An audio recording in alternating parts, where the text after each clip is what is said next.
Hello, my name is Mackenzie and I'm autistic and an ADHDer, and this is my YouTube channel, Autistic Musings. On my channel, I spread autism awareness by defining autistic terms, giving unique solutions to uniquely neurodivergent problems, and by sharing my own personal experience as an autistic person and ADHDer. Now, today I'm going to be discussing some frequent questions that I get from actually non-autistic people about the autistic people that they're in a relationship with, and whether it's a family member, somebody in a relationship, or just a friend. And I thought I would go over those in this video and just create a video on the frequently asked questions I get. Some of them will be funny and some of them will be more serious. But if you'd like to hear them and hear the answers, stick around and find out.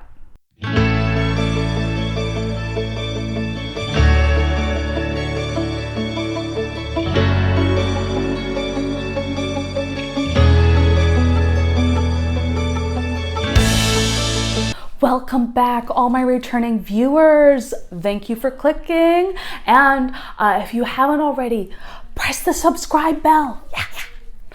And to all my newcomers, welcome as well. Thank you for clicking. I hope you stick around and come back later. That'd be cool. I hope everybody had a happy Halloween and you guys had fun. I had fun with my almond joys and movies. That was really cool.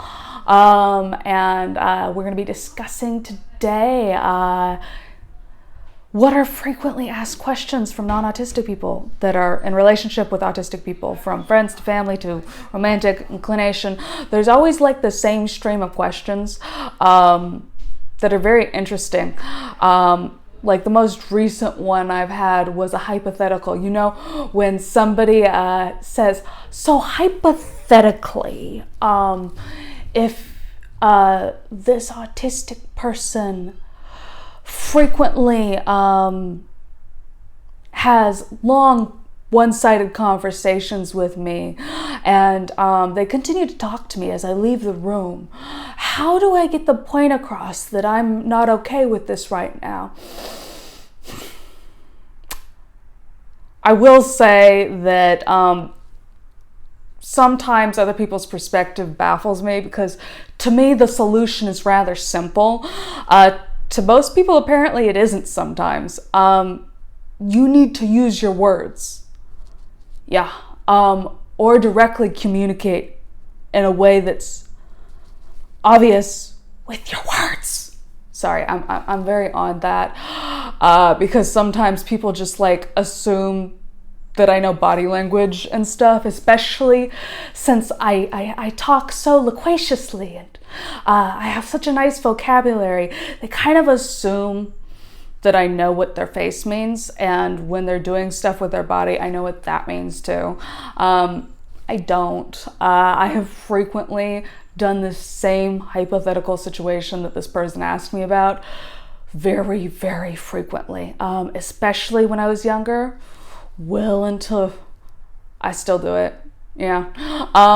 Just now, the people around me know that I don't understand just walking away from me or moving your body in a way that indicates you're not interested, or kind of showing all the signals, body language and face-wise, of a person that's disinterested in this conversation. I will not pick up on it. I will not.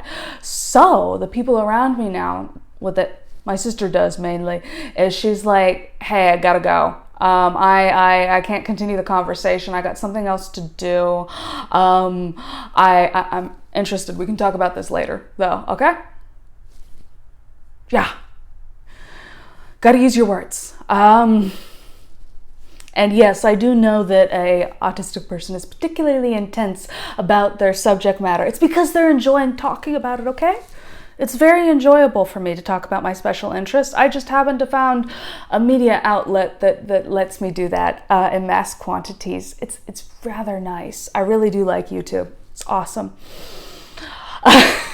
Anyway, so use your words. Direct communication is best. Don't leave anything to be implied. I need this. and you can state your intentions. I don't want to hurt your feelings, because I feel like that's what many people are scared of when they become direct with people, that they're going to hurt our feelings. And that's just not the case if that wasn't your intention and if you say it kindly, but you can still say it directly. But directness is best. It's very interesting, the questions I get. And the second thing is always, is there any resource that I can go to help me in my relationship with this person? And while there's a lot of resources that help us and that type of thing, one of the things about like relationships and everything is that it's not just about what's wrong with us and what we're struggling with. The other person has to acknowledge that they don't understand our perspective very well, especially if you're not autistic. Our perspectives are different. We pay attention to different things. We're interpreting things differently. And autistic people in general are a very diverse group. We don't all have the same needs. So going to a resource or something would be great to understand some of the stuff we struggle with, but it doesn't really give you a feel for us as people. I feel like actually going and listening to a lot of different autistic people will give you better perspective on some of the things that may be affecting your relationship or anything like that you're struggling with. Because usually in relationships, it's about approaching the other person with empathy and trying to understand their perspective. And I will acknowledge that many autistic people have a completely different perspective in relationships and social situations. I've definitely talked to non-autistic people and gone through what they feel and their perspective in a social situation. And I can say solidly, I'm like, no. That's not how I feel there. That's not what I go through in my head. That's very interesting, but that's definitely not how I see situations. So it's really important to acknowledge that the person you're in a relationship with or a friend with or a loved one with, they don't have the same perspective as you. And you're gonna have to go do research because in order to understand us, it's gonna be a little bit harder. But listening to us is a good first important step, and being honest with us and direct is, again, a good first important step. And often it is a vastly different perspective going on. And I just say this as researching other people and listening to other people that are autistic is really important, because usually that's what helps me understand non-autistic people. Because I definitely have a different perspective going on. And I have to listen to them and what they're feeling and certain perspectives in order to broaden my understanding and my empathy for them, in order to understand where they're coming from. So the same thing with autistic people. Gotta listen to us, and eventually you can understand where we're coming from better. And yeah, that's my advice there. We all have different perspectives, and it's going to take a little bit more work to understand the autistic perspective, but it also takes us a lot of work to understand the non-autistic perspective. It's a very interesting one. I keep on getting more and more interesting information the more I ask people about it. And their social situations, I'm always like, really? Is that how you feel there? This is an interesting difference. Anyway, I'm interested in psychology, so it does hold my focus more than maybe other people. I always find it interesting, different perspectives. Then the final one I always get, and I feel like this one is always out of misplaced concern. Maybe it has some reality and basis for it, but it's always seems to stem from a different perspective. So I've mentioned frequently that I find a lot of social interaction draining, and many autistic people do. And there's also a lot of autistic people that frequently rarely interact and social interact with like a bunch of people. That's not always the rule, but there's a lot of people that only talk to a few close friends and family members, and that's it. I'm one of those. I don't have a lot of close friends. I have a couple of people that I talk to, but it's mostly my family members and internet and online, and that's it. But I always get questions about people being concerned about the lack of social network that some autistic people have, and I always encourage the person that's concerned about this to ask whether or not the autistic person is happy with their social circle, because I can't often I feel like it's a perspective thing. I do need less social interaction, and I am happier with less social interaction going on, and that seems to be a lot of autistic people that I come across. They're a lot happier with different type of social interactions. A lot of people prefer online. There's a lot of people in the gaming community. There's a lot of different kinds of social interactions that we enjoy more, and a lot of us also enjoy less than most people.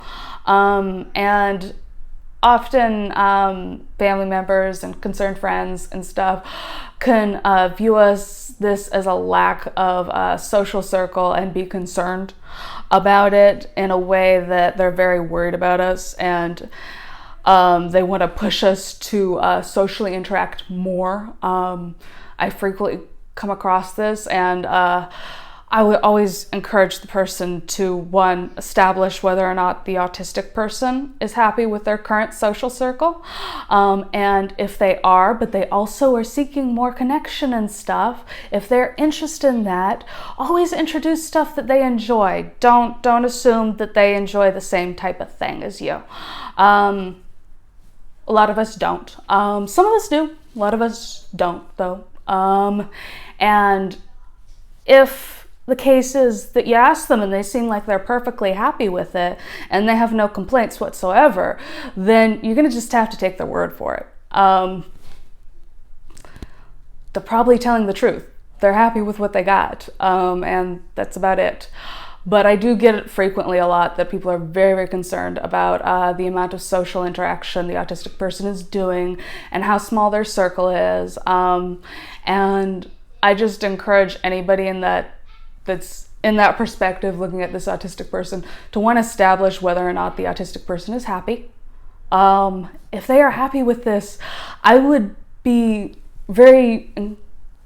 highly recommend not mentioning how worried you are, or not being like, oh, I really want you to find other people and go out with other people and I'm really concerned about you. Like, dial it down a touch and be like, so I heard about this cool thing that, your special interest that, I heard about this and I thought you might want to go to it. And just let them choose whether or not they'd like to go. Don't pressure social interaction just because a lot of us have past experiences of super pushy social interaction and us expected to perform, and some of us can, and some of us will feel the pressure to perform and act like we're enjoying it, and some of us just don't. So that's one of my frequently asked questions. It's usually out of concern for the autistic person, but as I can see generally, a lot of autistic people are happy with smaller circles of social interaction and only certain kind of social interaction. And we come from a different perspective in that, so we're happy with it. I just wanted to mention that and those frequently asked questions and topics that are brought up, and I really hope it was helpful to somebody, and that it helps them in their relationship with this autistic person. And if anybody else that's autistic that wants to offer up some advice in that area, I would happy to have comments below. I always like feedback, and I'm really hoping this one was helpful. And I hope to see everybody next week on Autistic Musings. If you liked this video, like it, please. Okay. Bye.